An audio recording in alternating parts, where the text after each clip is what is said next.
Bonjour à toutes et à tous. On va commencer le module 3. Donc, je vais juste revenir un petit peu sur le sujet du module. On en avait déjà un petit peu parlé dans Blockly. Donc, ici, en module 1, si je remonte, je me suis fait avoir. Donc, c'est module 3. On a ici les structures de contrôle ou instructions conditionnelles. Donc l'objectif, c'est d'être à la fois capable de faire des conditions et aussi à la fois en fait, de pouvoir dire à votre programme que certaines instructions sont exécutées à des moments et des fois, c'est d'autres instructions qui sont exécutées. Alors, vous avez ici un notebook que vous êtes censé avoir déjà vu,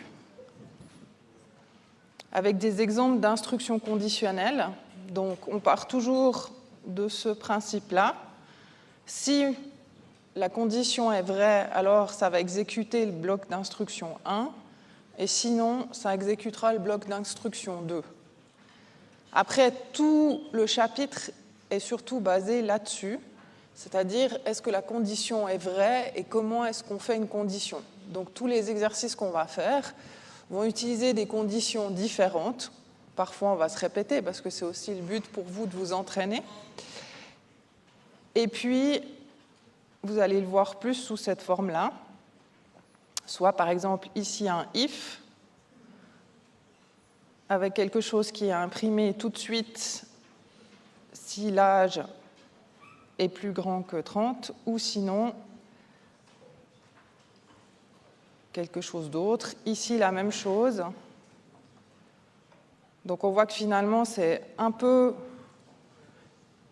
le même code, avec ou sans accolade. Et puis, il y a un petit problème d'indentation ici. Là. Donc, c'est là où vous devez voir qu'en fait, si vous vous habituez à faire des indentations et peut-être à utiliser les accolades, en tout cas au début, c'est un peu plus clair. Alors, je vais juste augmenter un peu le zoom, comme ça, vous voyez bien. Donc, c'est le même code. L'un est avec les accolades. Donc, ce que j'appelle les accolades, c'est cette partie-là. Ici, ici, ici. Ce que vous pouvez remarquer et que je vous montrerai après dans IntelliJ, c'est que vous n'avez pas de moyen de vérifier via les accolades qu'elles sont ouvertes ou fermées.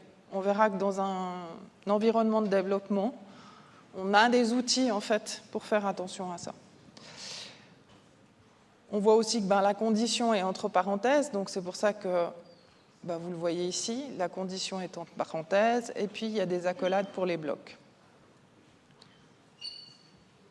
Avec cet exemple, vous voyez qu'il n'y a pas forcément besoin d'accolade, mais moi je suis à peu près sûre que je préfère cette solution-là, parce que si je dois modifier mon code ou qu'il y a un bug, ça va quand même être vachement plus lisible ça que ça. Après, à vous de voir. En l'occurrence, vous êtes les seuls à relire votre propre code. Il y a aussi une différence entre quand on code à plusieurs ou quand on code pour soi tout seul. On peut peut-être coder comme ça quand on est tout seul, mais à plusieurs, je pense qu'entre collègues développeurs, on fait ça parce que c'est juste plus lisible. Alors, on va regarder les exercices. Donc, on est dans les activités. Je vais télécharger que je puisse faire des annotations dessus. Donc, je l'ai trouvé... Ah ouais, je ne vous ai pas mis le... Vous voyez, vous verrez pas la même chose que moi. Là, ça devrait être bon. Vous avez exactement le même visuel que moi. Donc, vous avez le contenu pour aller dans les pages théoriques, comme ici, et après, les activités. Ça revient au même que les modules précédents. Normalement, vous devez être à peu près à l'aise avec ça. Alors, je vais ouvrir un nouveau notebook. Je vais vous faire l'exercice une fois que vous aurez commencé à travailler dans le notebook, et ensuite je vous le ferai dans IntelliJ. Si vous n'avez pas encore installé IntelliJ, ça va être le moment. Ce n'est pas grave si vous ne l'avez pas installé aujourd'hui. L'objectif, c'est que gentiment vous y passiez. Si vous avez des questions, il y a Manon qui est là. Et puis les tuteurs, vous pouvez peut-être lever la main, qu'on sache où vous êtes. Alors, il y en a 2 là et 2 là-bas. D'accord? Si vous avez des questions, vous pouvez passer vers 3 même. Pardon. Donc, vous pouvez passer vers eux, et puis eux, ils vont aussi se lever et puis venir regarder un petit peu s'ils peuvent vous aider. Alors, je vais fermer ceci.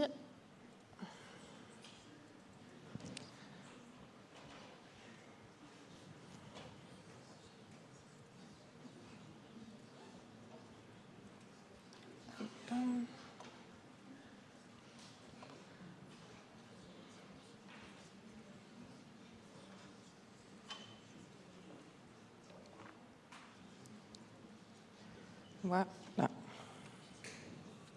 Donc, on va parler d'intervalles. Alors, évidemment, on ne va pas oublier ce qu'on a vu au module 2, c'est-à-dire qu'on sait toujours déclarer des variables. On sait poser des questions aux utilisateurs. Et on sait lui renvoyer des réponses aussi. Ça, c'est quelque chose que vous allez encore répéter. Si ce n'est pas au clair, ce n'est pas grave.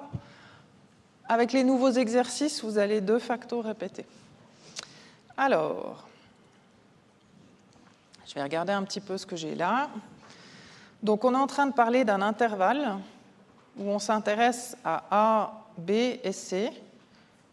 Donc, évidemment, dans ces conditions-là, vous avez le droit d'appeler vos variables A, B et C parce que c'est parlant par rapport à l'exercice. Vous pourriez aussi les appeler autrement si, par exemple, vous n'aviez pas le schéma devant les yeux. Donc, on voit on demande à l'utilisateur, donc on sait déjà qu'en termes d'action, on lui demande de saisir 3 entiers. Oups. Ouais, si je le fais avec le stylet, ça irait un peu mieux. Hop là. Hop. Hop. Hop.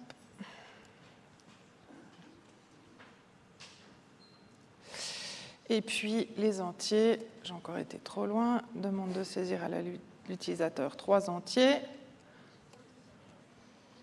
A, B et C. À ce stade, on ne fait toujours pas de contrôle, donc ceux qui seraient en avance, vous pouvez vous permettre de, maintenant qu'on a des conditions, de tester si, par exemple, A, B et C sont bien des entiers. Ça, c'est pour ceux qui sont plus avancés. Et puis, on indique juste si C, donc c'est le retour, si C est compris entre A et B. Donc, évidemment, ce qu'on peut réfléchir, c'est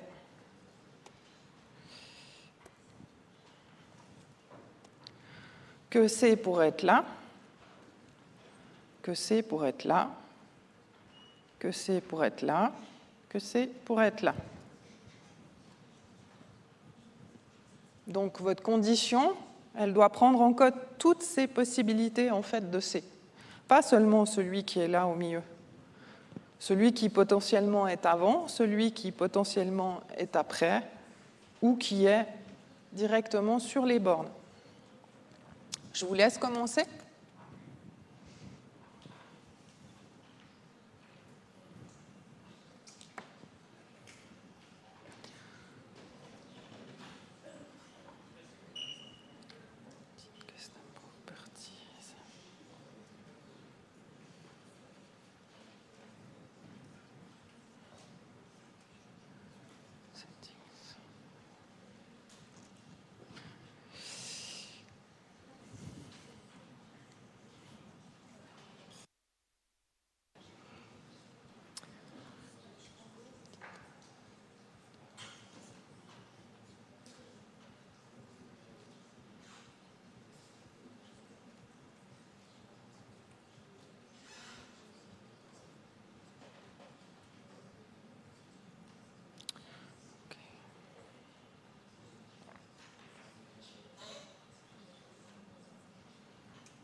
Donc la première chose que je vais faire, c'est je mets l'import parce que je sais que je vais communiquer avec l'utilisateur. Si jamais vous l'oubliez, ben, le système va forcément réagir. Et surtout, je vais réfléchir, donc j'ai besoin de lui demander 3 valeurs.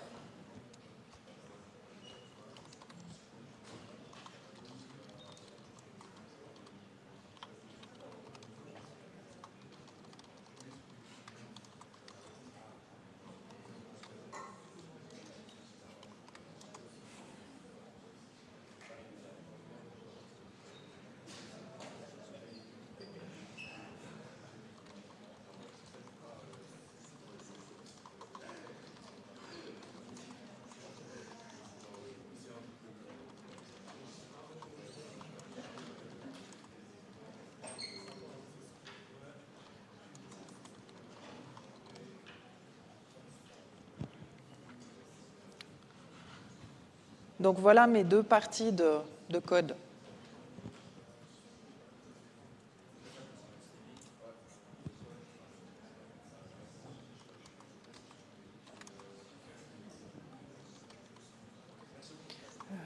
Readline.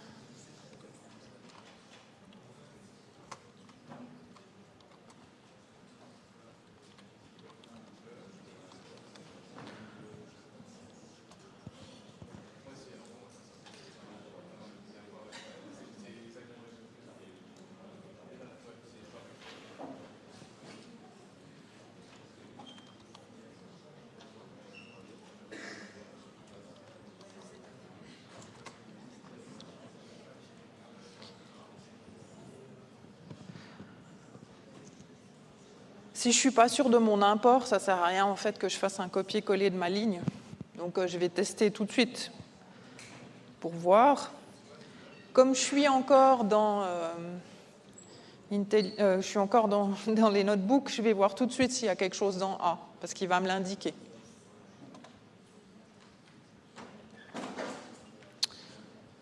Donc il me pose la question. Ça c'est bon. Et A, il y a 3. Donc je sais que fondamentalement, ma ligne est correcte. Donc comme je vous ai précisé avant, je ne vérifie pas si l'utilisateur m'en renvoie des données correctes. S'il m'a par exemple donné un alphanumérique, un double, ça, pour le moment, je pars du principe que je lui fais confiance. Je fais des copier-coller à la condition de faire attention, évidemment, de changer les choses. Si vous n'êtes pas sûr, il ne faut pas forcément faire ça. Donc, je peux réexécuter si je veux. Je viens de le faire avant. Il n'y a pas vraiment de changement de code, donc ça ne se justifie pas.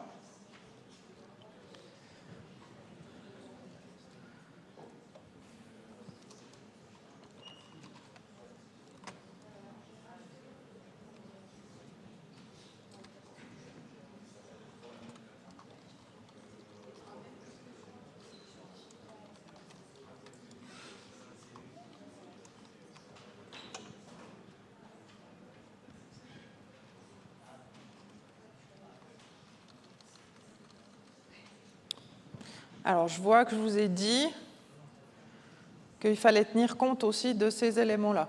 Si vous l'avez fait, c'est très bien, mais pour l'exercice de base, il suffit de se soucier de celui-là, celui-là et celui-là. Donc, les sorties, c'est ça.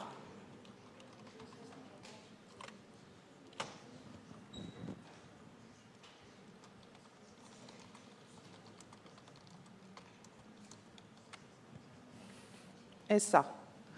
Évidemment, soit l'instruction à exécuter est celle-là, soit c'est celle-là, mais pas les deux. Donc, je vous laisse créer une structure conditionnelle par rapport à ça.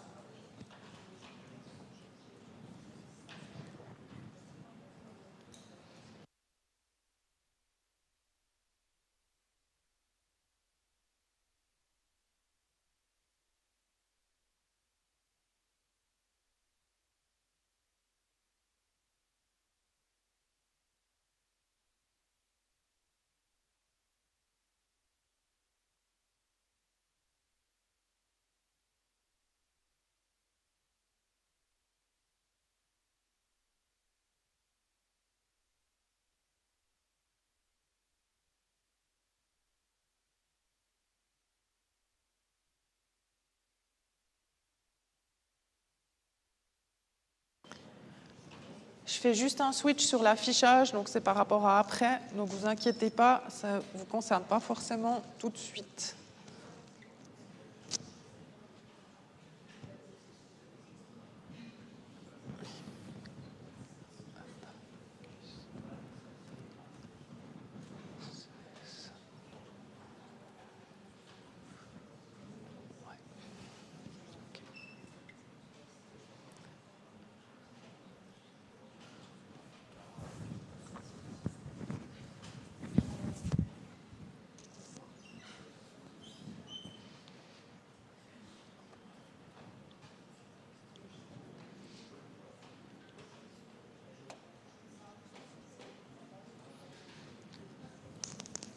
Si vous avez un doute, vous pouvez repartir de ce bloc-là, ou même d'un bloc existant, par exemple celui-là.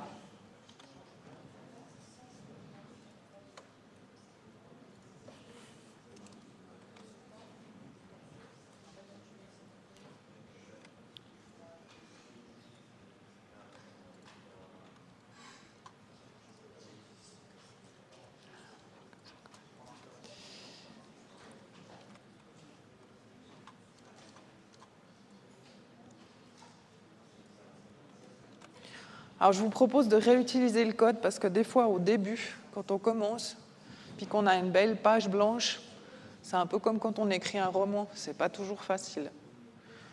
L'autre chose aussi que je vous montre sur les slides, c'est que je mets en évidence certaines choses. Je fais des dessins. Alors là, ils sont encore très basiques, mais ça me permet juste de comprendre le problème. Passer par le dessin, par exemple, c'est quelque chose d'utile. Passer par un pseudocode si vous avez besoin, parce que ça, c'est finalement plus textuel. Vous avez la possibilité aussi de le faire, ce n'est pas un problème. Il faut juste trouver, entre guillemets, par rapport à la recette, votre manière de cuisiner.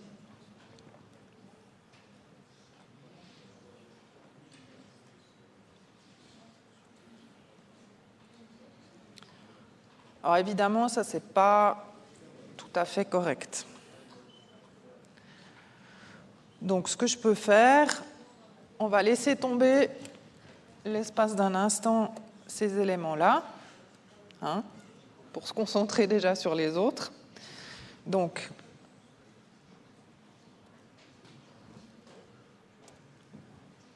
on va déjà travailler sur celui-là.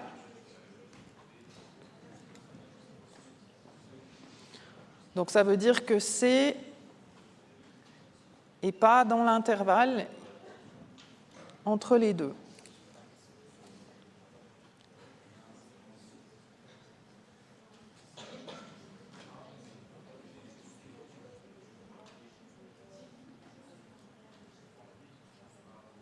Ah, je regarde juste.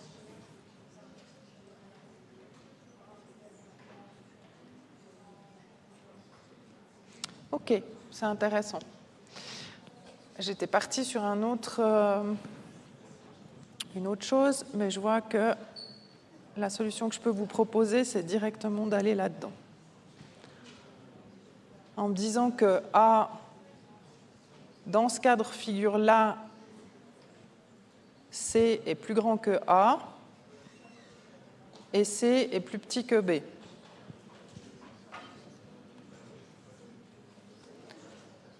Donc je vais les prendre dans l'ordre.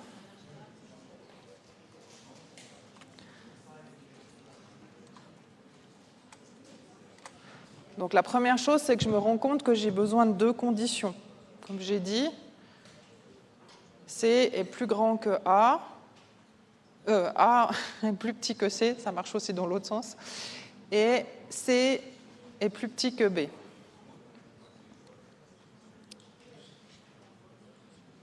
Donc ça veut dire que, comme vous voyez, suivant comment vous le prenez, votre condition ne sera pas la même que la mienne, mais ça fonctionnera quand même.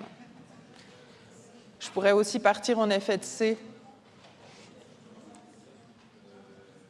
Et ici, comme j'ai deux conditions, j'ai un élément entre deux que vous pouvez voir dans la théorie qui fait qu'on peut avoir des « et », des « ou ». Je vais juste voir si je vous retrouve cette partie-là.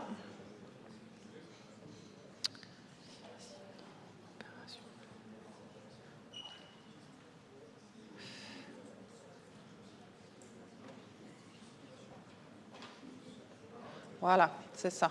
Donc vous n'êtes peut-être pas encore là, mais en leçon 3, sur le module 3, vous avez ce genre de choses qui est expliqué, où vous avez ce qu'on appelle les opérateurs booléens, où vous voyez que là, en fait, ma condition, c'est « est », mais ça aurait pu être « ou ».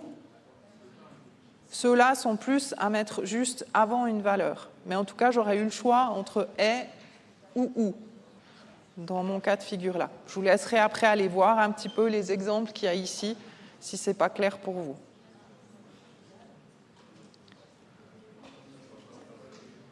Hop. Donc, on a dit A peut être plus petit. Oups. Puis si je respecte la case, ça serait mieux. Hein. Si je ne respecte pas le nom des variables, ça ne va pas bien marcher. Et puis, C ici est censé être plus petit que B. Donc en principe, avec ça, je suis sûre que si c'est dedans, il va me retourner ça. Et si c'est ici ou ici, il va me retourner ça. Ce qui fait que c'est plus simple que de traiter en disant bah, c'est plus petit ou c'est plus grand que l'intervalle. J'en suis pas à ce stade-là. Ce que je peux faire, c'est remettre ce que j'avais dit avant. Donc, hop, remettre les éléments ici. Pour ça, il suffit que je rajoute un égal. Soit il est plus grand, soit il est égal, soit il est plus petit, soit il est égal. Et en fait, c'est vraiment ces deux conditions. Quand la boucle va arriver ici, elle va commencer par vérifier si A est plus petit ou égal à C. Si par hasard, ce n'est pas le cas, il va automatiquement partir sur le else. Si ça, c'est vrai, alors il va aller vérifier si ça, c'est vrai. Si ça, c'est faux, il va partir ici. Si les deux sont vrais, alors il va partir là. Donc c'est important que vous regardiez les différences entre le « est » et le « ou ». Donc ils sont cette partie-là, parce que ça ne réagit pas du tout de la même manière. Et sauf erreur, vous avez des exemples pour tous les cas de figure. D'accord? Donc vous pouvez les tourner directement dans le notebook. Comme ça, ça vous permet de comprendre. Alors, on va voir si ça fonctionne. Parce que bon, c'est bien joli de faire un code, mais ce qui est important, c'est de le tester. Alors, on va dire que A est à 2, que B est à 5 et que 3, c'est bon, c'est à l'intervalle. Mais je n'ai pas testé tous mes cas de figure. Là, j'ai testé celui-ci. Mais ça ne suffit pas, en fait. Il faut que je teste celui-ci. Oups. Alors, on a dit A est égal à 2, B est égal à 2, C est égal à... Ah, je me suis trompée. 5. Ça n'a pas bien marché. Bon, mon test n'était pas bon. Je recommence. A est égal à 2, B est égal à 5, C est égal à 2. Ça fonctionne. Maintenant, il faut que je teste celui-ci. Donc, je recommence. A est égal à 2, B à 5, C à 5. C'est bon. Je pourrais changer ma phrase en disant C est compris ou égal entre A et B ou égal à A ou B. Ça marche aussi.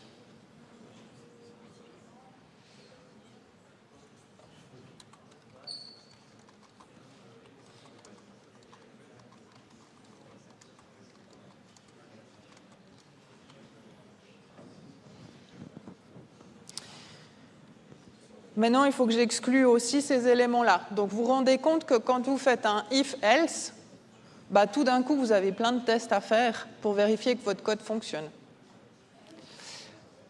Alors, ça va, celui-là, c'est relativement court. Donc, on a dit A, c'est 2, B5. Donc si je mets 1, c'est bon.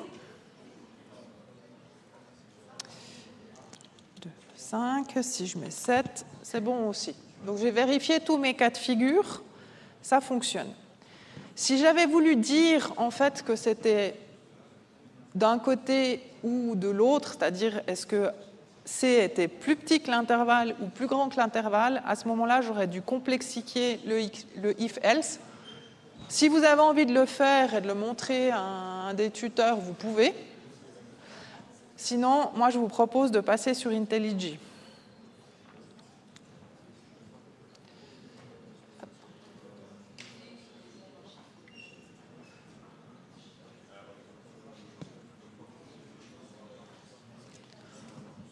Alors, en principe, pour ceux qui ont déjà l'installation prête, quand vous démarrez IntelliJ, vous avez un projet.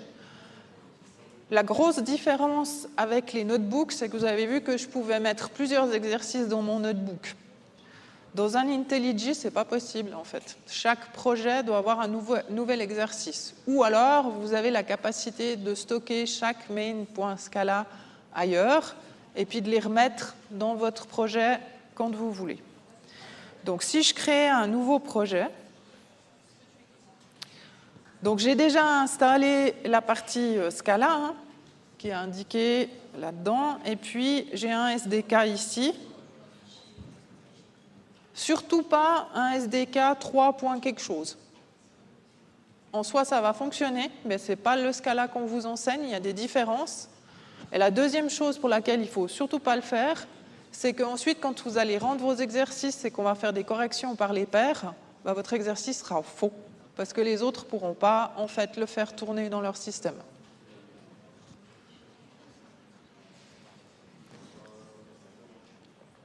Alors, on va faire, qu'est-ce que c'est? Intervalle. Bon, je vais l'appeler module 3, comme ça je vous montrerai comment faire. Alors là, c'est à vous de voir en fait où vous voulez l'enregistrer. Il le fait par défaut, il a un répertoire par défaut. Si vous savez comment le retrouver, c'est bien. Sinon, ici, vous avez l'option en fait de choisir autre chose et d'aller naviguer dans votre répertoire. Ce qu'il faut faire aussi, c'est rajouter cette coche-là, parce que sinon, vous allez devoir partir avec un fichier qui est vide et tout réinscrire dedans. Et vous allez voir que ce n'est pas aussi simple que dans un notebook.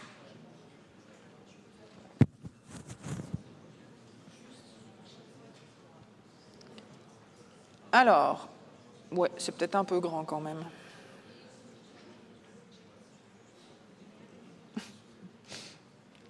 Je vous ai agrandi un petit peu le code. Ouh, oui, c'est beaucoup trop grand.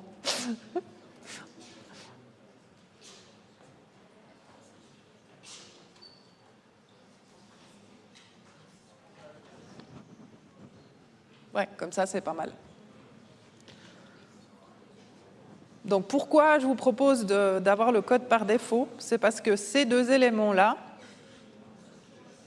avec les fermetures ici, vous devez les avoir tout le temps. Si vous ne les avez pas, votre code ne fonctionne pas. Donc, le plus simple, c'est d'accepter en fait le projet par défaut quand vous en créez un et toujours les garder. Jusqu'à ce qu'on vous le dise, dans les modules suivants, vous devez toujours faire votre code ici, pas ailleurs. Par contre, votre import sera ici, mais je vais le faire. Donc,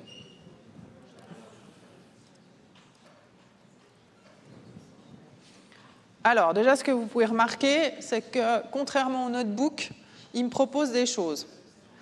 Alors, quand il vous propose des choses sur une aide contextuelle comme celle-là, c'est en général, ça tient la route, c'est une sorte de librairie en fait. C'est-à-dire que, comme je vous avais dit, on a des sortes de livres, et puis quelque part dans ces livres, il y a des chapitres, il y a des éléments dessous, et ce qu'on voit en fait, c'est que dans le livre Scala, il y a un chapitre IO, puis après un chapitre stdin, et que dessous, il y a encore plein de choses. Si je reviens, C'est un peu ce que je vous avais montré la dernière fois, par exemple avec les readint. Là, on va tout prendre. Donc ça, on ne le met pas ailleurs que ici. Pas ici, pas ici, juste ici en haut. Ensuite, votre code est dans ce fichier-là, pas ailleurs. Donc à un moment donné, vous aurez des exercices à faire où vous aurez un fichier .scala à rendre. Donc c'est ce fichier-là. À peu de choses près, vous devriez avoir la même chose sur macOS et sur Linux, mais ça peut varier. Je cherche, parce que ça change aussi d'une version à l'autre. Je peux aller regarder dans l'explorateur.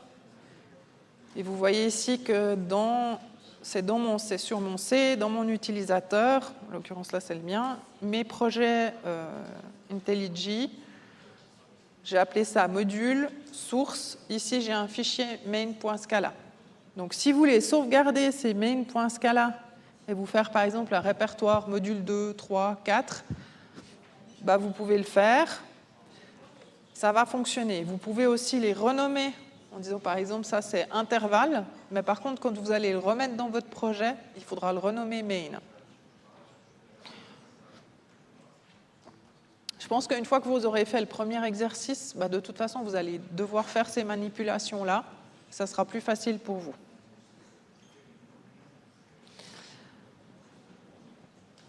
Alors, si je vous remontre, donc je suis allé dans source et pas ailleurs. J'ai fait un Open in Explorer. Mais en principe, vous devrez avoir à peu près, à quelques mots près, les mêmes choses, dans le sens où sous Mac, ça ne s'appelle pas Explorer, donc forcément c'est adapté, ça s'appelle Files. OK. Ce qu'il y a d'intéressant aussi, c'est de voir un petit peu tout ce qu'il nous dit sur ce premier fichier. Donc il nous dit par exemple que pour runner le code, c'est maj f10 ou ça. Donc là, vous avez le run. Donc si je le fais,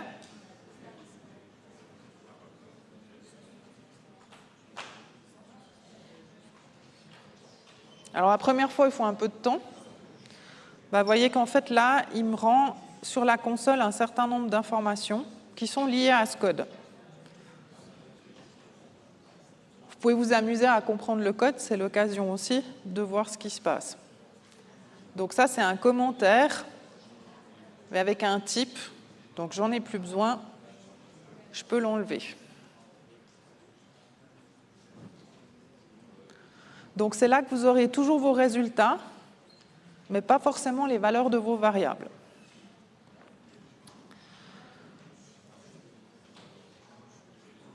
Alors, celui-là, on va l'oublier pour le moment. OK. Les breakpoints, je vous propose de ne pas en parler non plus. Pour ceux qui sont, en général, ceux qui vont faire le CUI, ça sera intéressant peut-être de passer vers moi pour que je vous explique. Mais on ne va pas trop vous emmêler avec ça.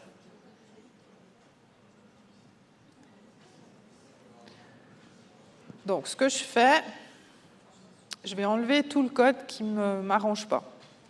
Donc, la première chose, c'est que, comme je vous disais avant, les accolades ouverts, fermés sont connectés.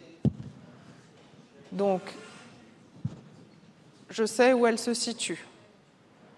De facto, je sais que celle-là, il va falloir que je la laisse. Celle-là aussi. Celle-là, par contre, je peux l'enlever.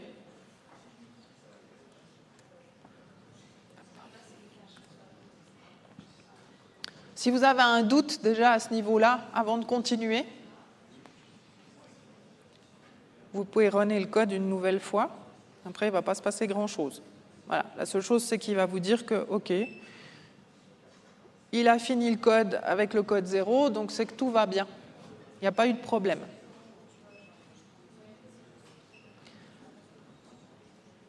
À partir de là, je peux commencer mon code. Donc si vous regardez, par défaut, il me propose une indentation. Alors, qu'est-ce qu'on avait? Donc les commentaires, ça marche la même chose.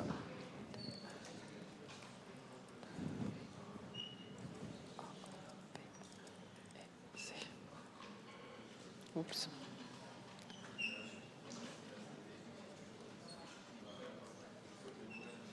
Non, je ne sais pas pourquoi il n'est pas content.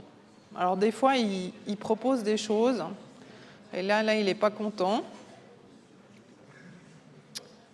Mais il me propose quelque chose qui ne m'intéresse pas.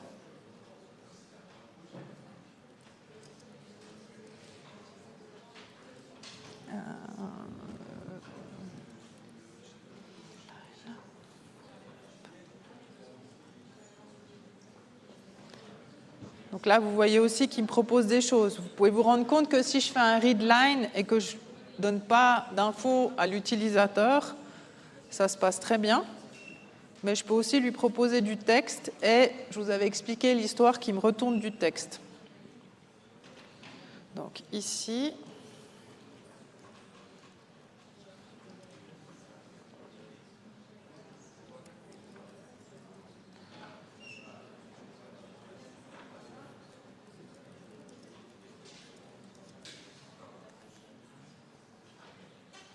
alors je vais peut-être m'arrêter là, parce qu'avant je vous ai fait un commentaire sur le fait, on l'écrit une fois, on teste.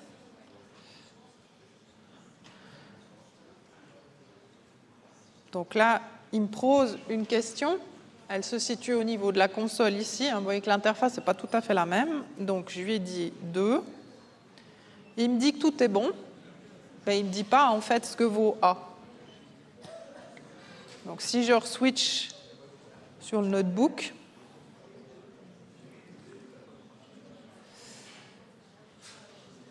ça c'est les infos que j'ai saisies, mais ça c'est les infos que le notebook me retourne. A de valeur int 2, B de valeur int 5 et C de valeur int 7. Une fois que vous êtes dans IntelliJ, ça n'existe plus.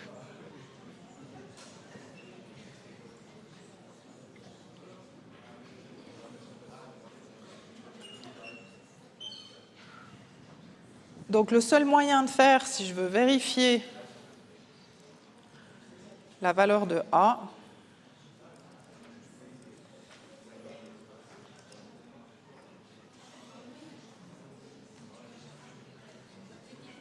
tiens, pourquoi il n'est pas content? Non.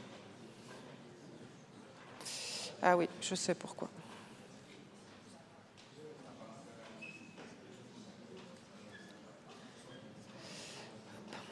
Alors, je suis obligée de faire comme ça.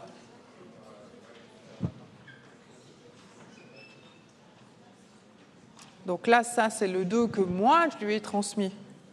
Ça ne me prouve pas que dans A, il y a 2. Donc à partir de là, quand vous allez faire vos exercices, si maintenant vous voulez vérifier vos variables, vous n'avez qu'un seul moyen, c'est d'utiliser les print lines. Il y a le mode debugging, mais on ne va pas le voir dans ce cours.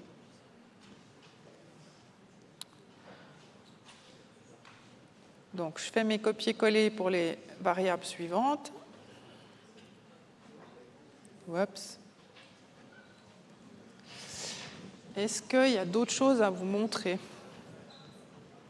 Je ne crois pas. Je pense que le reste, vous avez compris comment ça fonctionne. Je vous propose de faire votre pause jusqu'à 17h15 et puis après, on prendra la suite des exercices sur IntelliJ.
Alors, on va passer à l'exercice suivant. J'imagine que vu que c'est un taxé 2, 3, ah oui, en tout cas en bloc-list, je sais que j'ai fait des choses avec vous, mais peut-être vous avez fait depuis d'autres choses avec le taxé. Donc c'est la deuxième itération. Donc c'est rédiger un programme qui calcule en fait le prix TTC. Donc on sait déjà que le résultat, c'est un prix. Oups là.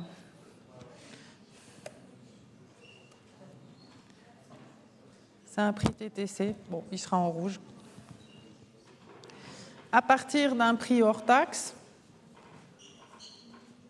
Donc j'imagine que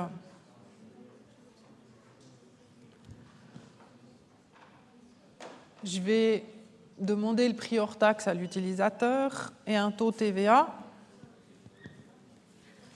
Alors je vais juste basculer sur le PDF. Hop. Parce que les liens ne fonctionnent pas sur l'autre système. Hop. Donc, qu'est-ce qu'on a comme information ici? Les différents taux TVA. OK, je vois qu'il y en a 3.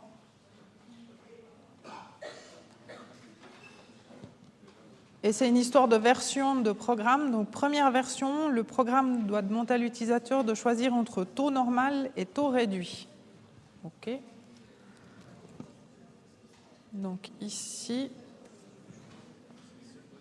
de toute évidence, j'ai un taux TVA à gérer.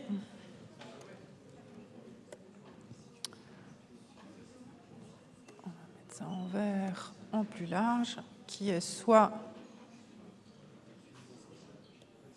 un taux normal, soit un taux réduit. Évidemment, il faut faire le calcul, et puis, évidemment, il faut afficher le résultat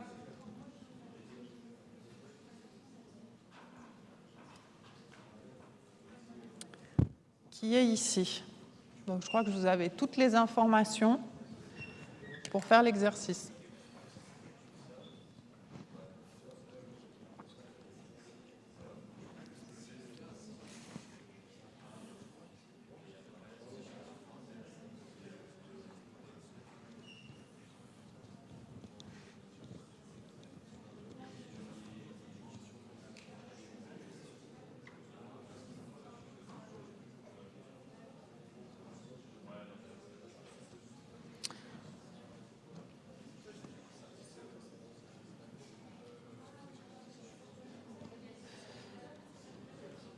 Alors, j'ai un de vos collègues qui est venu, donc c'est peut-être juste important, avant que vous fassiez l'exercice, si vous êtes sur IntelliJ, n'allez pas chercher en fait du code là-dedans. Tout ça, c'est une structure. En l'occurrence, il faut que je re-rode mon code. Sinon, vous n'allez pas voir. Voilà. Ici, c'est une structure qui ne vous concerne pas. C'est la structure qui permet en fait à ma machine de compiler ce code-là, de le lire et de l'exécuter. Bon, ça va passer en... Hop. Donc ici, j'ai un main, et celui-là, il ne faut pas y toucher. D'accord? Si vous voulez conserver votre exercice, il est dans source, et uniquement dans source. Ça, c'est le main qu'on peut lire comme ça. Celui-là, si vous le conservez, quand il sera sur votre machine, il est illisible. Tout simplement parce que c'est une traduction. C'est un peu comme si vous étiez dans DeepL, puis ici, vous avez votre texte en français, et puis ici, vous avez votre traduction en langue machine. Ben, ouais. Donc, à moins que vous aimiez les 0 et les 1, en l'occurrence, c'est un petit peu plus complexe parce que c'est une machine virtuelle, mais à supposer que vous aimiez bien lire les 0 et les 1, ça peut être pas mal, mais perso, je préfère lire en ce cas-là. Donc ça, c'est le fichier à sauvegarder. Comme je disais, si vous allez ici, vous pouvez le retrouver et le déplacer. Si vous n'êtes pas sûr de vous, Vous pouvez aussi copier tout votre code et aller le stocker ailleurs dans un fichier d'exercice pour vous. Puis le remettre dans ce cas-là quand vous en avez de nouveaux besoins. Donc je pensais à un fichier texte, genre Notepad. Mais comme votre collègue me disait, vous ne connaissez pas forcément ça. Donc vous pourriez très bien aussi le coller dans un fichier Word, en fait, ça marchera aussi. Vous mettez le nom de votre exercice, vous collez votre bout de code dans votre fichier Word, puis après, quand vous en avez de nouveaux besoins dans ce cas-là, vous le remettez dedans. C'est peut-être plus facile que d'aller chercher des fichiers et de les stocker ailleurs. Alors j'y ai juste pensé avant, j'y pense pas forcément parce que c'est pas comme ça que je ferais, mais en réfléchissant par rapport à vous, comment vous êtes à l'aise avec votre ordinateur, ça peut être aussi une option. Puis ça vous fait un répertoire en fait d'exercices.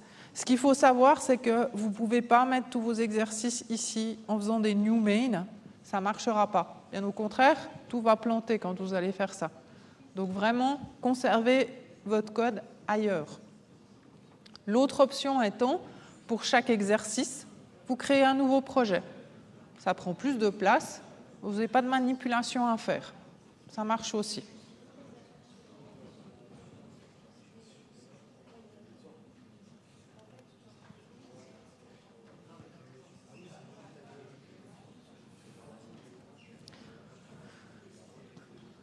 Alors, bon, moi, j'ai pas remis l'import, si jamais. Vu que je suis restée dans le même fichier, je n'ai pas besoin de le recopier une deuxième fois.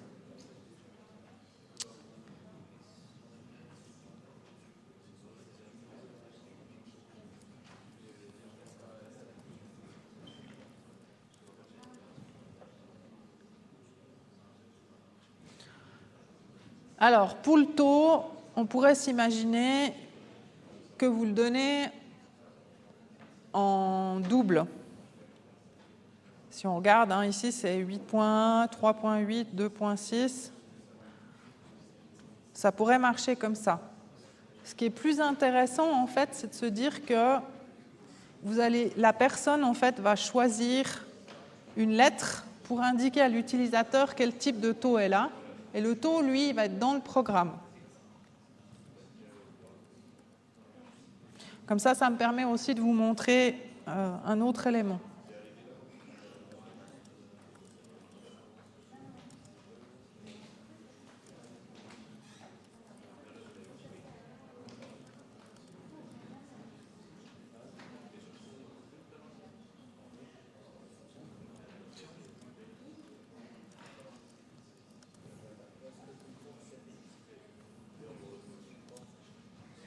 Alors c'est clair qu'aujourd'hui, on ne fait plus des programmes en console, donc vous avez plus l'habitude d'avoir des interfaces de programmes, comme Outlook, Word, dans votre système, voire même Outlook, Word sur Internet, donc sur une application web. Donc ce n'est pas très courant d'avoir de la console. Mais il faut quand même savoir qu'à la base, tout était en console. Même le navigateur Internet, les premiers navigateurs Internet au CERN étaient sur console. Je vous montrerai après une image, j'irai la rechercher pendant que vous faites l'exercice. Alors, dans ces cas-là, je vais le faire en 2 étapes, parce que ce que je veux vous montrer, c'est cet élément-là. Donc, vous vous souvenez que ici j'ai un string, donc des fois, je peux faire quelque chose comme ça, quand je fais un read line. Je vais peut-être plutôt le faire comme ça.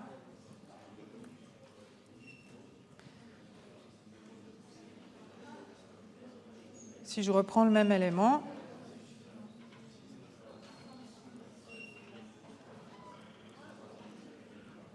alors, est-ce qu'il me propose...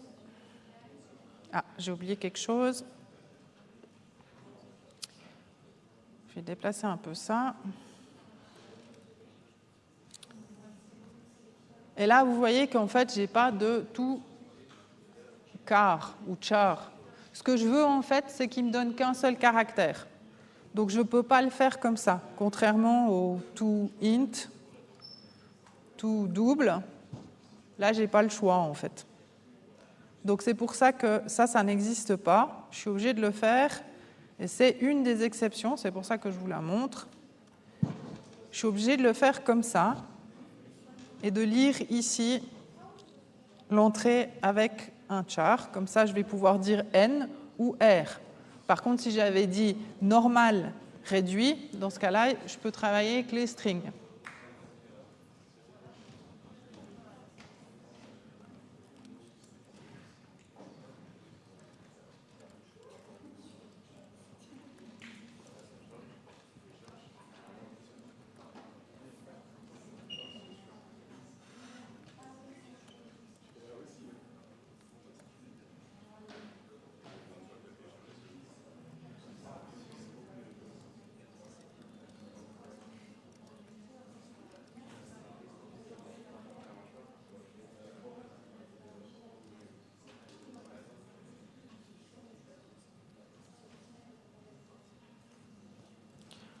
Vous remarquerez qu'à chaque fois, je mets des espaces derrière. Je pense qu'on en a déjà parlé. Et puis, qu'est-ce que j'ai fait? Ah oui, j'ai fait une erreur ici.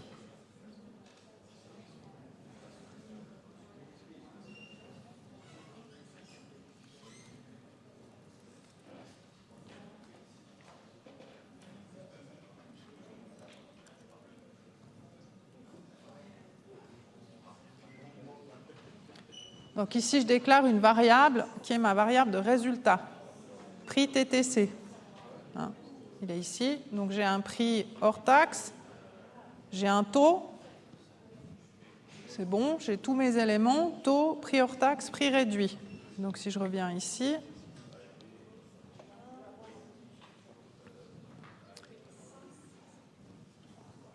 donc j'ai déclaré ça, ça et ça.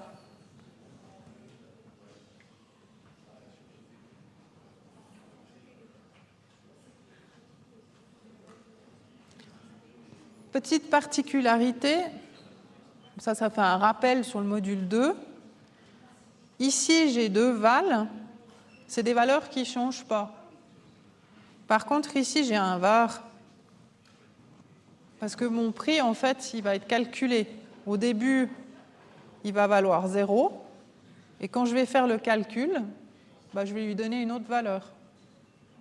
Donc c'est pour ça que j'utilise un var. Et c'est que dans ces cas-là que j'utilise un var. Alors, on a dit que je devais calculer le taux. Mais j'ai deux taux différents. Donc l'idée, c'est...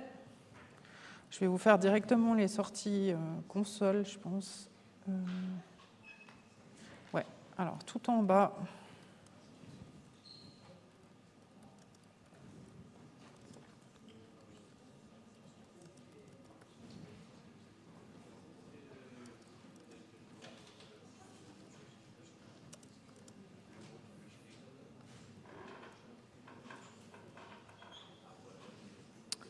Là.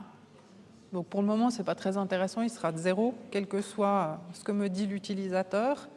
Et moi, ce qui m'intéresse, c'est si le prix, le taux plutôt, on va dire ça, le taux est normal.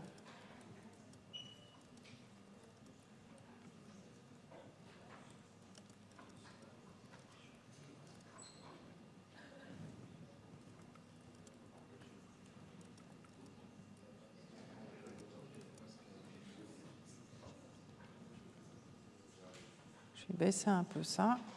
Voilà. Ça va être ça mes conditions en fait. Je n'ai pas besoin en fait de dire si le taux est normal avec la lettre N et si le taux est réduit avec la lettre R. Pour le moment à ce stade, je sais que soit il est normal, soit il est autre chose. Autre chose réduit. Donc je n'ai pas besoin de le préciser.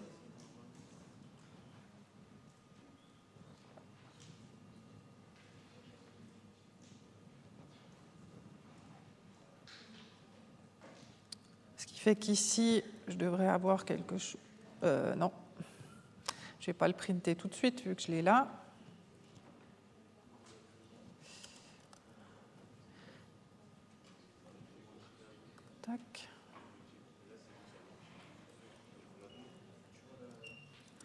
Là, je devrais avoir autre chose. Et évidemment que ici, je devrais avoir un if quelque chose.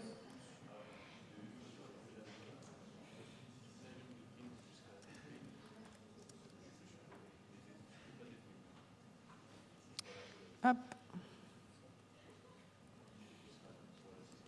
Hop, c'est là.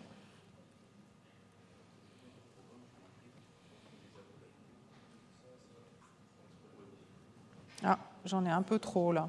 J'en ai rajouté. Donc je vois que j'ai un problème avec mes accolades. Je peux les vérifier. Hop. Je peux même fermer mon if pour être sûr. Ah ouais, j'en ai une de trop encore. Voilà. Donc vous avez vu que je peux fermer mon if si je ne vois pas clair. Je peux même fermer mon main. Après, évidemment, il n'est pas très content parce qu'ici, il n'y a rien. Je n'ai pas de condition. Puis ici, il ne sait pas trop ce qu'il doit faire.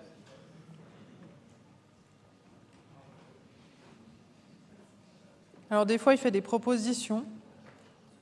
Là, j'en ai pas besoin.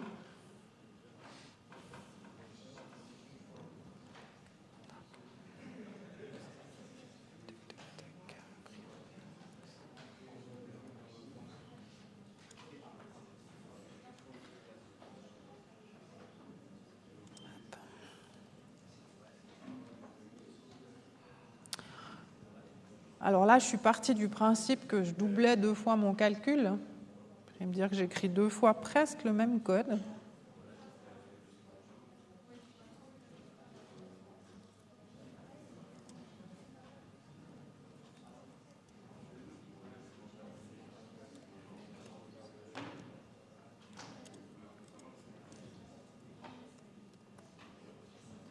Alors, je ne crois pas que c'est 7.7 en fait. C'était... Ah non, ça a monté. 8.1. Je crois que ça fait un moment que je me remette à jour.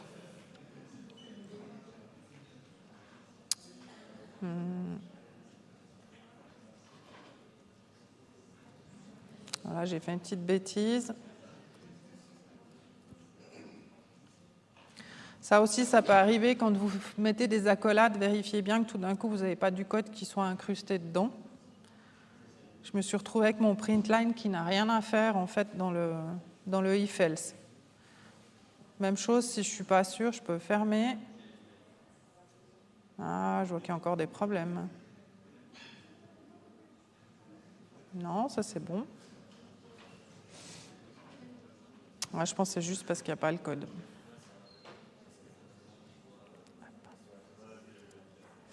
Et on a dit que c'était 2.6.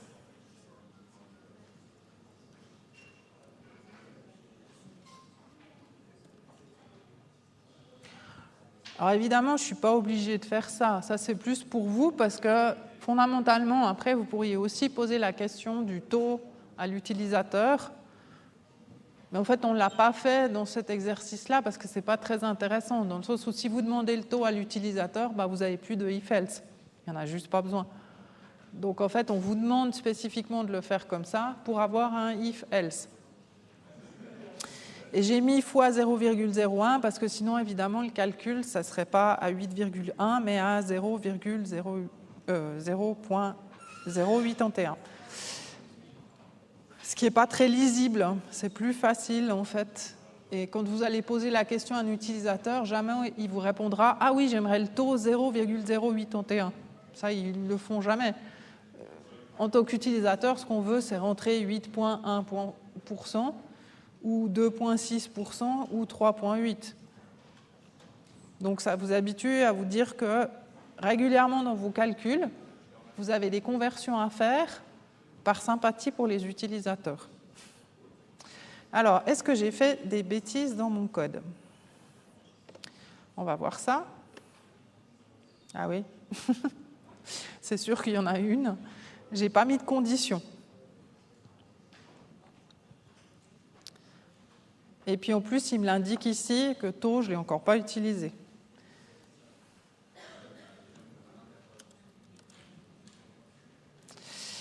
Alors, n.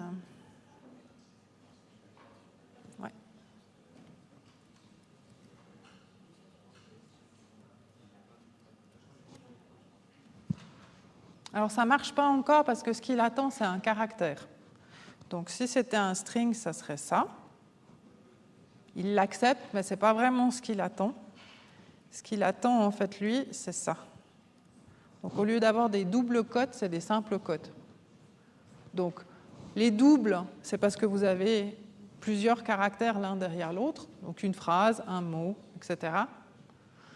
Et puis les simples, c'est juste un caractère. Donc A, N, comme ici, R, etc.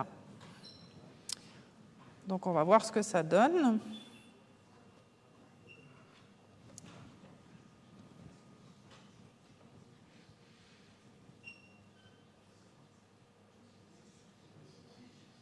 Alors là, il me pose la question.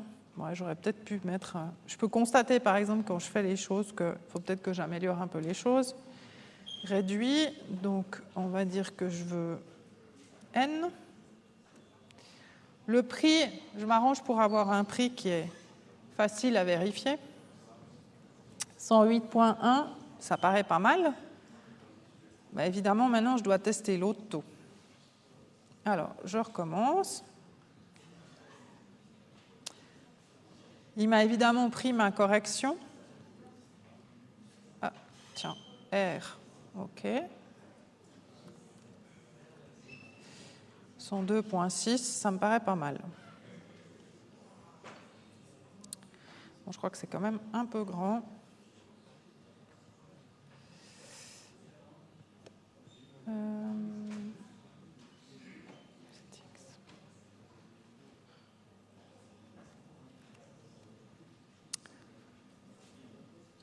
Vous me direz si jamais c'est trop petit à 16, parce que ça permet d'avoir un peu plus de place. Donc là, vous avez, comme ça, vous voyez la résolution complète du problème.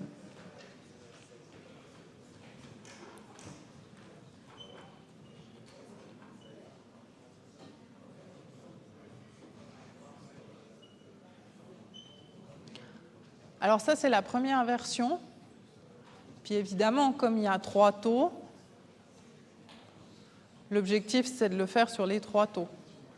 Donc maintenant que vous avez la version à 2 taux, je vous laisse modifier le if-else, faire en sorte que vous ayez 3 taux à gérer. Donc le taux normal réduit, et puis si on bascule ici,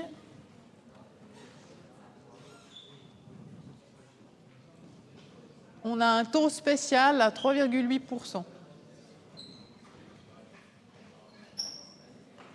Donc je vous laisse rajouter le 3,8%.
Donc je m'arrange pour ne pas changer trop mon code. Donc si j'ai fait un if, else, taux normal, taux réduit à else, je vais le laisser comme ça. La seule chose, c'est que je vais rajouter un niveau.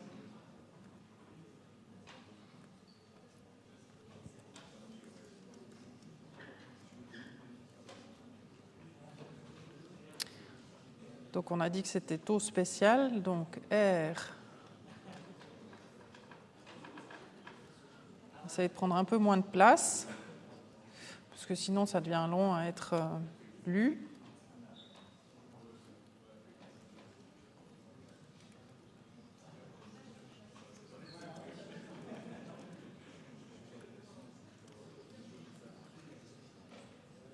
Alors vous voyez que par exemple, dans ma ligne, c'est marqué normal, réduit, spécial.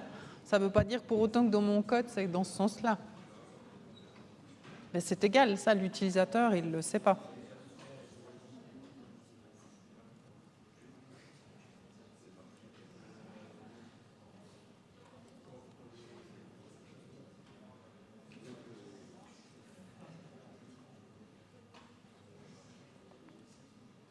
Alors on avait dit que c'était 3,8.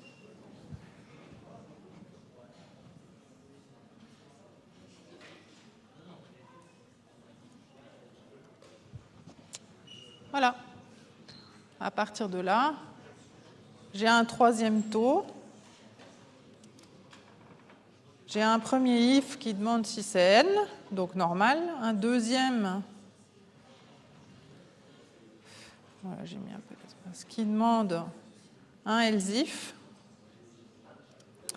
Et un troisième else. Alors c'est là que vous vous rendez compte que, en fait, si j'ai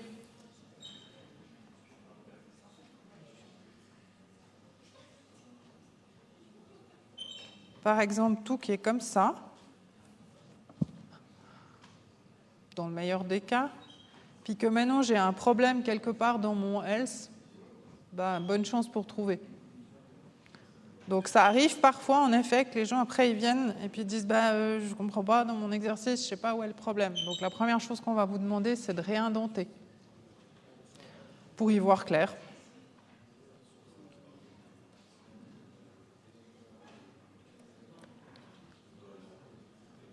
Parce que par exemple là je sais que j'ai un if,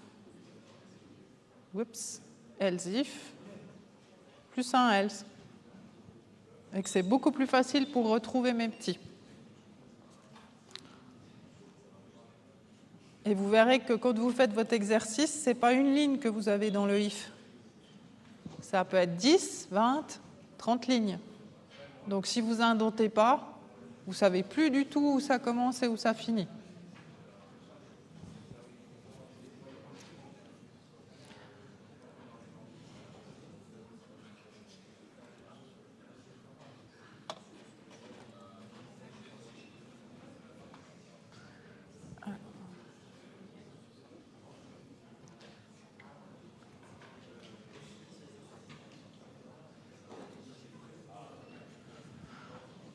Alors, on va passer à l'exercice suivant. Je suis passée du coup sur le PDF. Tout simplement parce que le lien ne fonctionne plus ici, mais ce n'est pas grave. Vous pouvez tout à fait faire du copier-coller dans votre éditeur. Donc, je vais le faire avec vous. Je vais juste ouvrir ça aussi de l'autre côté.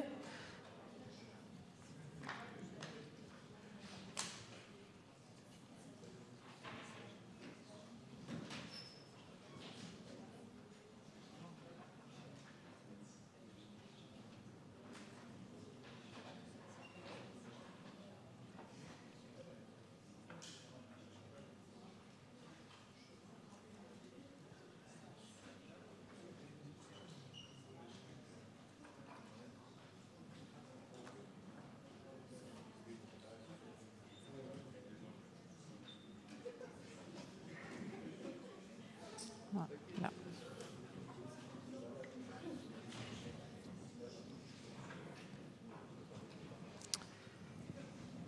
Alors, l'idée, en fait, évidemment, c'est de lire le texte pour analyser en fait ce que l'application fait. Je vous laisserai faire. Et puis, surtout, aussi de copier les informations. Donc, ce que je vois ici, c'est que j'ai un import readInt. Donc, la première chose, donc si vous avez un doute, vous regardez où sont vos accolades. Le main, je dois le garder. Le def main qui est ici, je dois le garder aussi. Donc, je supprime ça. Si vous avez un doute, que vous n'êtes pas sûr, ce que vous pouvez aussi faire, c'est mettre en commentaire. Donc, si je fais un clic droite, est-ce qu'il me propose? Non, il faut que j'aille dans le menu, code. Ici, j'ai les commentaires par ligne ou par bloc.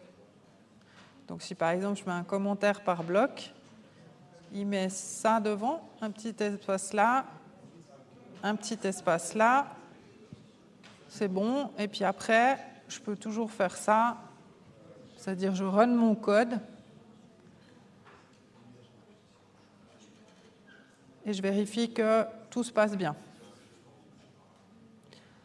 Ça paraît bête, mais en fait, c'est bien plus simple à corriger quand on a juste ce problème-là. Alors, je recommence. Donc, j'avais copié le texte. J'importe ici. Puis après, j'ai tout ça.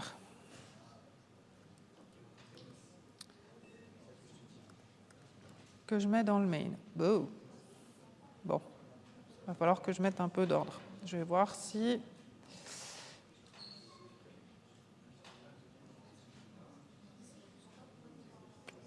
Non, il ne me propose pas grand-chose, donc ça va être à moi de mettre de l'ordre.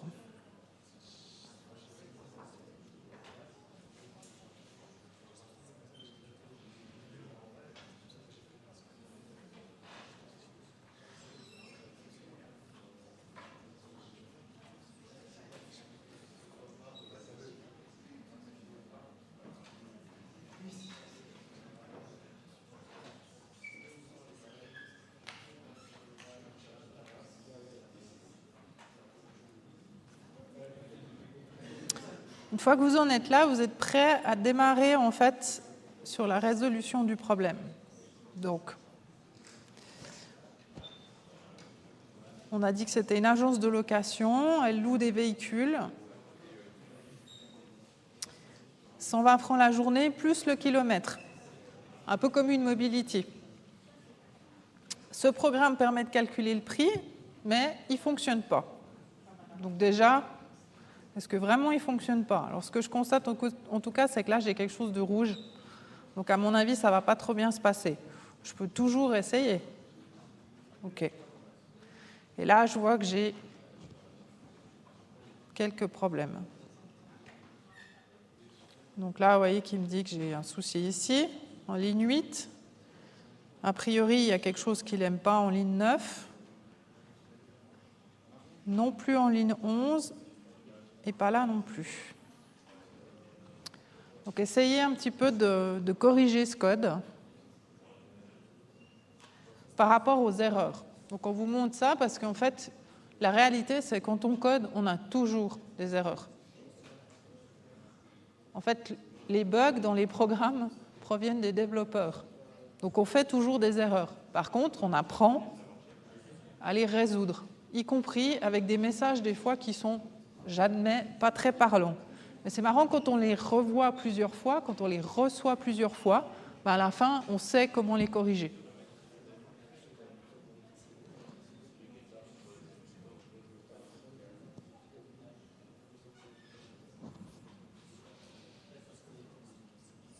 Donc là, je vois par exemple, il me dit value NB kilomètres not found.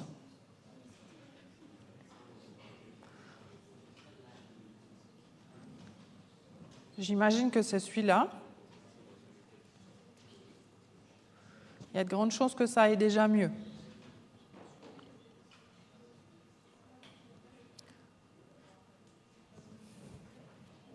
Je vois ma ligne 8, c'est bon. Elle est résolue. La ligne 9.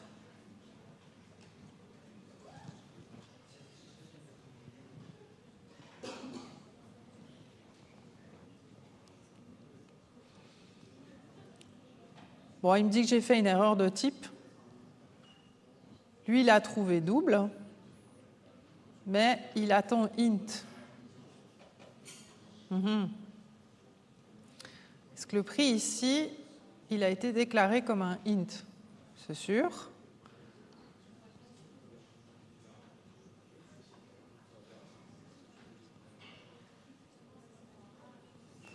Le nombre de kilomètres, c'est aussi un read int.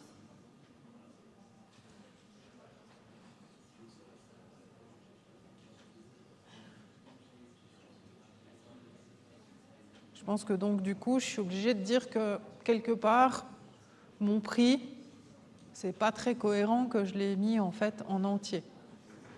Je sais que forcément, avec un prix, je vais avoir des centimes. Donc une des choses que je peux faire pour que ça soit un double, c'est pas la seule, mais je pourrais déjà faire ça.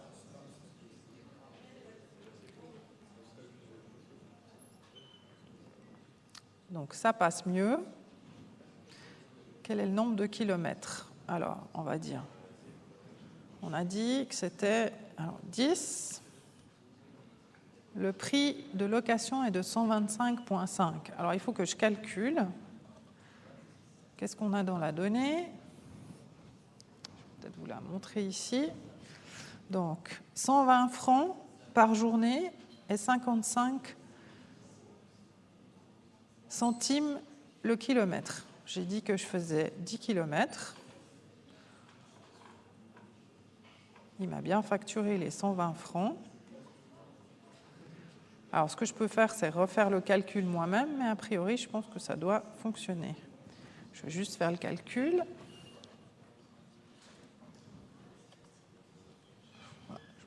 Alors.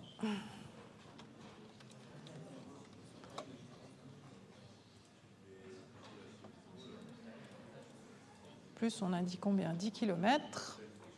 Est-ce que j'ai des parenthèses? Non. Alors, 10 fois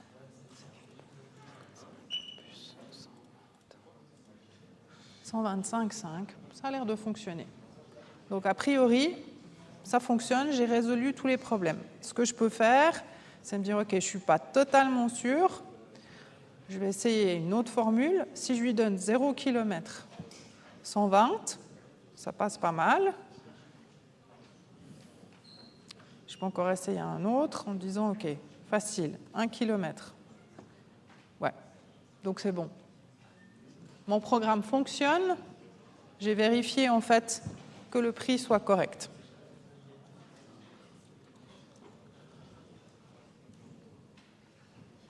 Je pense que vu l'heure, je vous propose de vous arrêter là. Je vous souhaite une bonne soirée.